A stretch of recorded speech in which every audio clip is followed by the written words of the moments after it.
Hello, my name is Juliet Mosiadz, and today I wanted to show you how to enable a report in Maximo application, Maximo 7.5 and Maximo 7.6, after the report has been already disabled or the pointer has been removed in the request page. So let's log into Maximo Administrative User and navigate to Report Administration Application.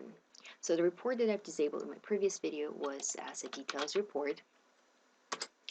In this case, it remains still disabled because the request page flag is on or enabled. So what we're going to do is remove it, save the change. Now the record has been saved, but to completely propagate the change, again, we need to generate request page.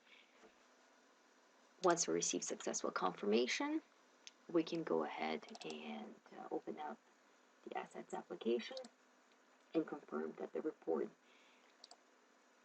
is present, and report is indeed back on the list. As you can see, the asset details report is now a part of the list, and we can run it immediately, this time on recurring.